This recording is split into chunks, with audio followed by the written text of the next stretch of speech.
You don't own a phone? No, you are rather backward, aren't you? I'm still sending out pigeons, actually. Oh, wonderful. Do you know that if you are using pigeons, there's a great use for pigeon poop that I must tell you about after the show? You're full of very useful information. Absolutely amazing information. Excuse me, while I work out this phone. Yeah. Hang on. Because you know, it's interesting as we try, because really we've got this whole situation of the young going out into clubs. But I'm glad you're calling, Bernard, because I really want to find out what responsibility the clubs are taking where this is concerned. They're doing temperature testing at the door, aren't they? Hey, I hope so. You're already infectious before. I've been to 1 or 2 clubs or not. Hello, Bernard. Hi. Welcome to Blog TV. I'm going to show Bernard to the camera just a little bit. Oh, hey, Bernard. How you doing? How you doing, dude? That was FD. Okay, question number one. Question number one. Has there been a drop in number of people going to Zirka since the whole H1N1? Okay, sorry guys. Actually, you're a little bit intermittent. I can't quite hear you though. Oh, can you hear us now? Now it's better. Yeah, okay, cool. Has there been a drop in numbers of people going to Zirka since the whole H1N1 thing? Well, we haven't seen any drop in terms of the number of people coming to the club. I think most of the patrons are well aware that this is going to be a long battle, a long fight, and people are just going to realize that life has gone on as long as we have some sense of responsibility with regards to our health and just are socially conscious. Mm-hmm. What sort of measures are you taking, though?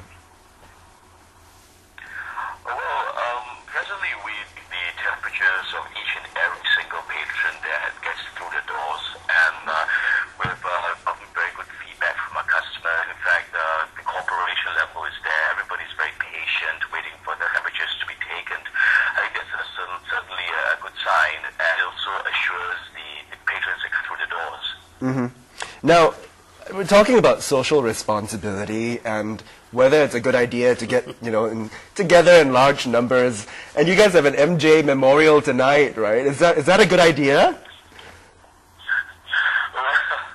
Well, I think like as life has to go on, I think the MJ memorial is just a timing kind of thing that tonight is the night that we have picked to do the party.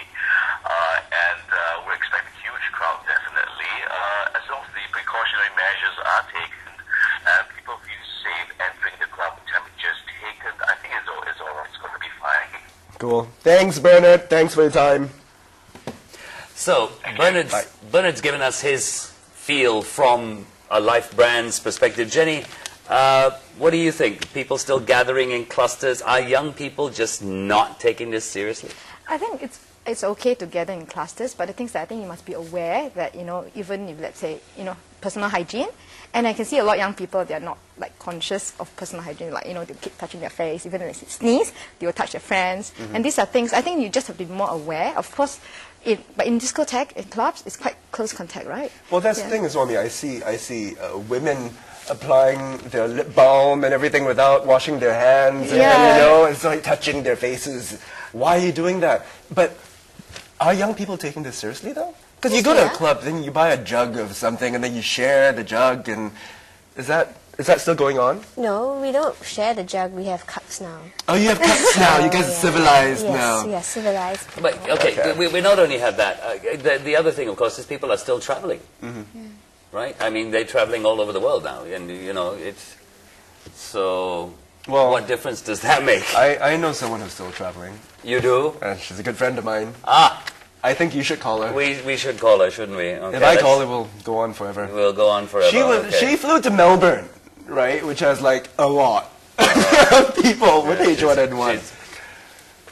I know, now she's quarantined right now. Okay. I actually asked her, is this a good idea? Are you sure you want to go to Melbourne now? Yes. She got a good deal, so she went anyway. Hello. Hi. Hi, Sham. This is Sham. Now, Sham, Can't hear you. You can't hear me. Okay. Can you hear me now? Yes. Okay, good. Very soft and intermittent. Very soft and intermittent. You have, Yeah. You too. Yeah. you have to You forgive have to me. forgive me. I'm 53. I'm very intermittent. I'm very intermittent. You've been doing some traveling with your husband to Melbourne, right? Yes, I have. What did the people say when they heard you were going to Melbourne? What sort of reaction did you get?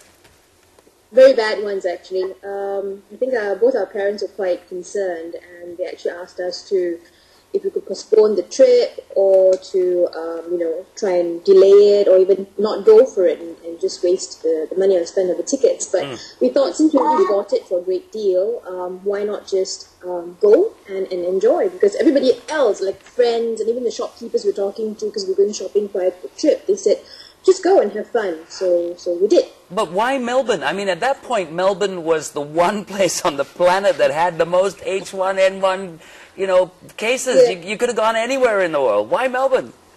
Because the tickets were really, really good. They were only I think $420 on Emirates. So we wanted to go somewhere, we wanted to take a break, but we're looking around, we wanted to go to Europe, and it's a bit hot, and I said, I want somewhere cold, and then the $420 ticket came up, and we said, let's go. But the thing is that we bought the ticket before the flu sort of hit Melbourne and went on a huge hysteria. We bought it in May, and then in June, I think June 1st or 2nd, the news hit. Yeah, I also heard that a lot of the airlines were not giving back any rebates if you decided not to fly. So big problem there. When you were in Melbourne, what was happening with regards to H1N1? Nothing, actually, nothing much. On the outside, I think, people are still walking down the streets without masks. I think you see a lot more people here with masks than you see in Melbourne. People are still shopping, having coffee, tea, big groups in cafes, restaurants. What about as usual? What about the airport when you arrived? Did they have temperature checking and stuff like that at the airport? No, they didn't, because I think it was a measure taken by the government of Australia a couple of weeks back to go into this different phase Right. called Protect or Sustain, where they actually took away the thermal scanning and made the onus on the people coming in. So if you're unwell, you report to the authorities, or if even with schools and all that, they actually cleared a lot of things. Most people say that it was bad that they were doing it because that's actually inviting a lot of people in with the flu. But they wanted the onus to be on the people coming to the country to say, if you're not feeling well, report it. So in other words, we push it into your hands. Anything goes wrong, it's your fault, not ours. Did you hear of any H1N1 parties while you were there? No, actually, but we're talking to a few friends. I mean, we met them for dinner and we're talking about it. And I don't think anyone's actually doing it. I think they're a bit scared. But I think there's something that happened in America where there were some rumors that people were having H1N1 parties, particularly with kids, parents and kids, like chickenpox parties, where they actually invite kids to play and to contract the disease, and then build up the resistance, and maybe when the next wave come about to be more resistant to it. But I think in Australia there are some rumors going around, but we don't know of anyone doing it. Sham, thank you very, very much. You're welcome. Should Sham have traveled? I think there's nothing wrong with traveling, because I guess at the end of the day, life goes on. You just have to be careful if you do travel and you're going to a place. But I mean, now It was responsible for her to go to Melbourne. Well, I think she had a good deal on a concentration. ticket. I would go if I had a good deal on a ticket. You would? As a doctor, you would go? Yes, I have. I mean, I would, but I would probably wear a mask on a plane. Right, But you cannot be wearing the mask 24 hours. Really, I don't think you have to be Because so the paranoid that you have to lock yourself down. Partly because as a doctor, I recognize the symptoms and I'll be able to take care of myself. Right. But I guess if you do have to travel for work, I think most companies do have what you call business continuity plans. And the main thing is that you come back. If you're sick, you just have to avoid exposure to the rest of the colleagues.